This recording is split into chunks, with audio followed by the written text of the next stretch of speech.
தமிழக சட்டப்பேரவை தேர்தலில் வாக்காளர்களுக்கு பணப்பட்டுவாடா செய்யப்பட்டதில் தேர்தல் அதிகாரிகளே துணை போனதாக தமிழக காங்கிரஸ் கமிட்டி தலைவர் EVKS இளங்கோவன் குற்றம் சாட்டியுள்ளார்.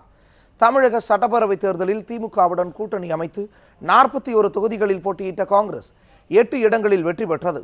இதைத் தொடர்ந்து அக்கட்சியின் தமிழக தலைவர் EVKS இளங்கோவன் திமுக தலைவர் கருணாநிதியை அவரது கோபாலபுரம் இல்லத்தில் இன்று சந்தித்தார். பின்னர் செய்தியாளர்களிடம் பேசிய இளங்கோவன் தேர்தல் தோல்வியை பற்றி கவலைப்படவில்லை என்று கூறினார். சட்டமன்ற தேர்தலின் போது தேர்தல் ஆணையம் செயல்பட்டதாகவே தமக்கு தெரியவில்லை என்று கூறிய இளங்கோவன் ஆளும் கட்சியினர் பணப்பட்டுவாடா செய்ய தேர்தல் அதிகாரிகளே உடந்தையாக இருந்ததாகவும் குற்றம் சாட்டினார். தேர்தல் ஆணையம் ஒன்று இருப்பதாகவே எனக்கு தெரியவில்லை. ஏனென்றால் அனைத்து இந்திய அண்ணா திராவிட முன்னேற்ற கழகம் எல்லா தொகுதிகளிலும் சரமாரிக்கு கிட்டத்தட்ட ஒரு ஓட்டுக்கு 1000 ரூபாய் கொடுத்திருக்கின்றார்கள். இதற்கு பல இடங்களில் தேர்தல் அதிகாரிகளே உடந்தைகளாக இருக்கின்றார்.